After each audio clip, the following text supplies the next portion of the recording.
Supa Team 4 is like the most African thing I've ever seen an American company produce. It's so African that like 4 minutes in I was like, this show was made in Africa, wasn't it? And I was right, this is Netflix's first African animated show.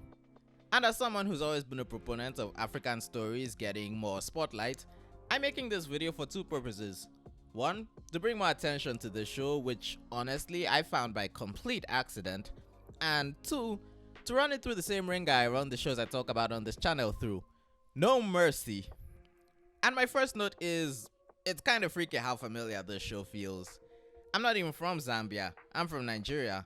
For context, there are people in Mexico and Canada who live closer to each other than I, currently sitting in my parents' house, am to the setting of this show.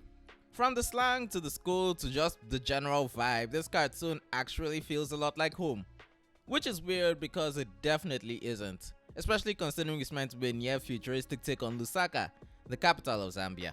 These people keep trying me! I've heard that before. How about we get some good chow?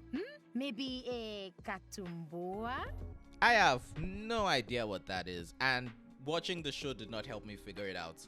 Well, Oga, sorry boss. The thing is, I've been preoccupied with my leafy lady.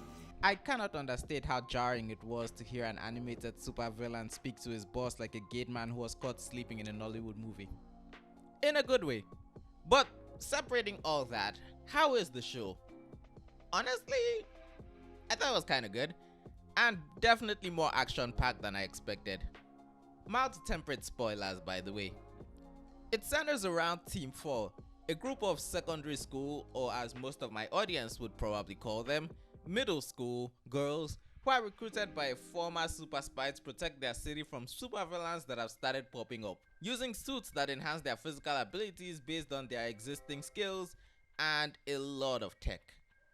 Said spy goes by Mama K, and while she may seem to just be your ordinary fruit vendor, she has a lot of tech and secrets hidden beneath her shop.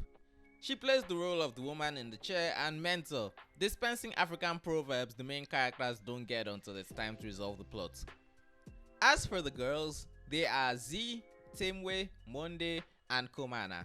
They are broadly archetypical, and while there are African spices in this particular dish, I'd probably be lying if I said you hadn't eaten something like it before.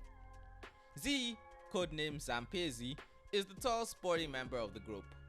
Well, 3 of them do sports, but she plays football, which is what most people will readily recognize as one. She lives on a small farm, has triplet sisters, and is the star player of her team. Her parents haven't appeared on screen though, which leaves her to be responsible for those sisters.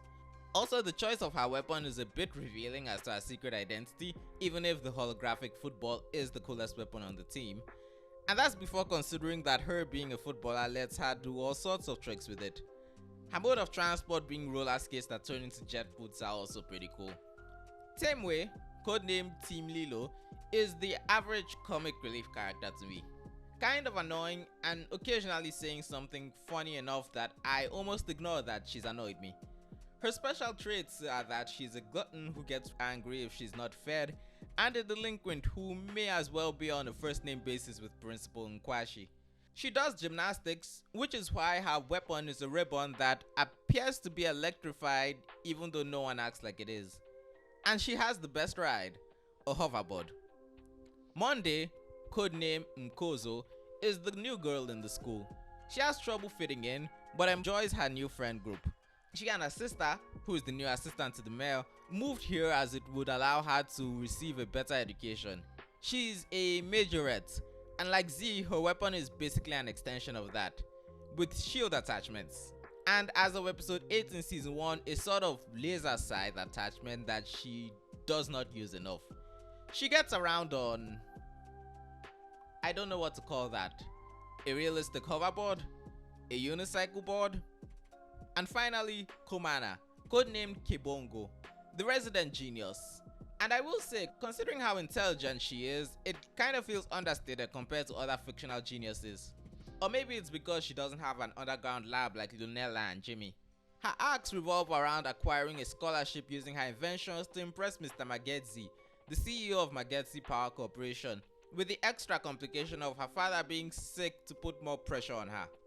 If I had a nickel for every time an animated black girl genius in a cartoon made in 2023 created something similar to the exact sci-fi carbon dioxide machine I designed when I was like 10, I'd have 2 nickels. Which isn't a lot, but it's weird it happened twice. Kebongo has 2 weapons, a bow and arrow, and a spinning brazier powerful enough to blow up a tornado. She gets around on a scooter.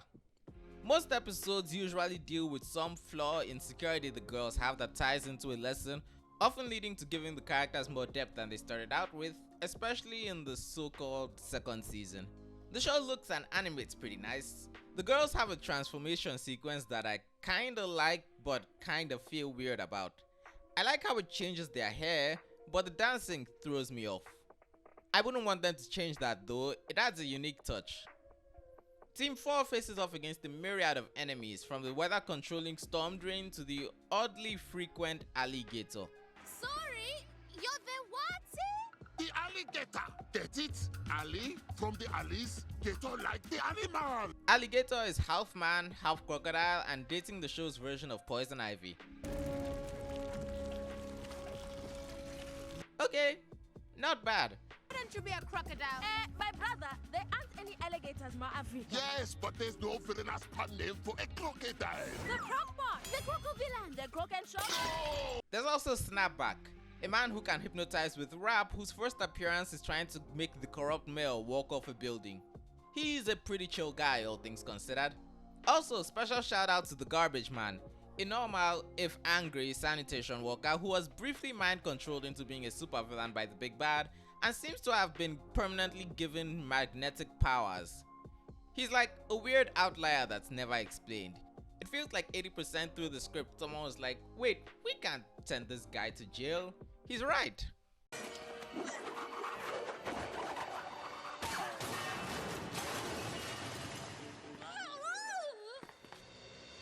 Speaking of the big bad, that would be a mysterious figure controlling the villains and making them target the city's power sources.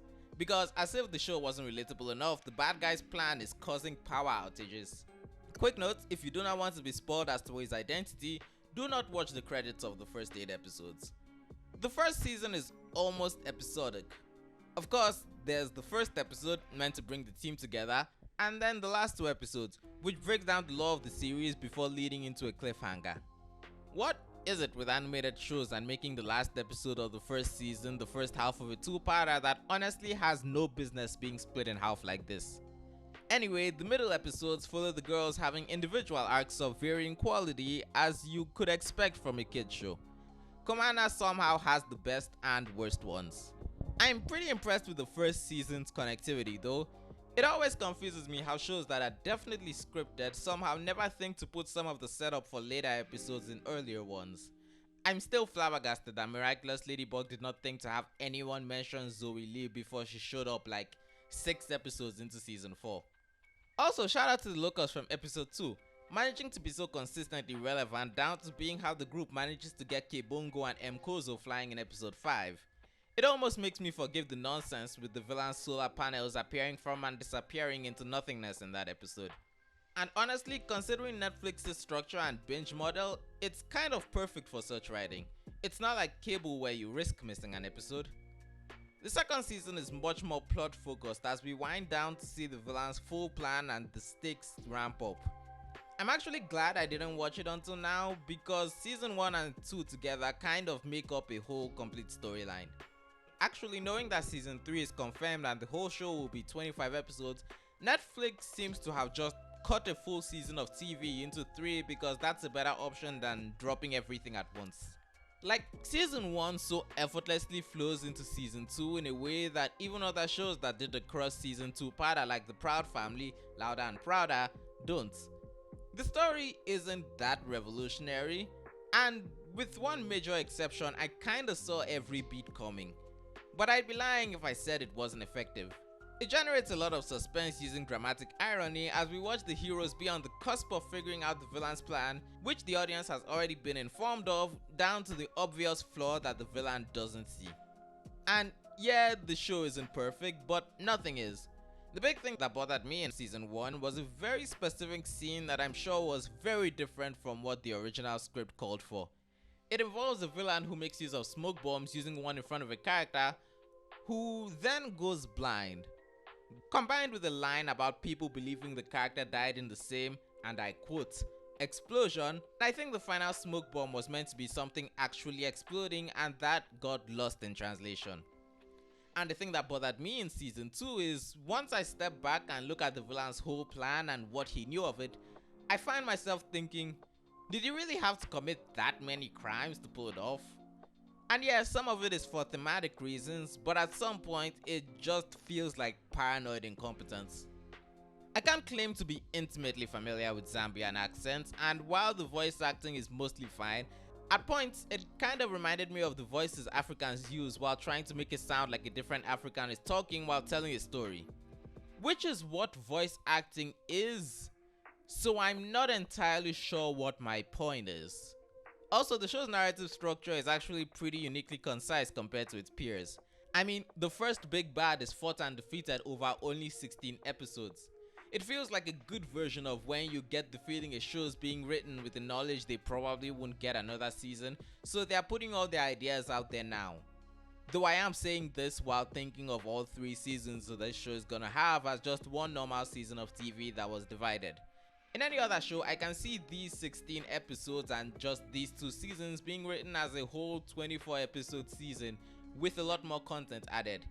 If anything I've said interests you so far, then I recommend checking the show out. I for one will be sticking around to see if season 3 can stick the landing after giving its plot such a significant shake-up in the season 2 finale. A shake-up that actually reminds me of the most recent finales to 2 magical girl TV shows I find myself often talking about on this channel. Though I don't think this show could be counted as a magical girl show, just a regular superhero show starring teenage girls.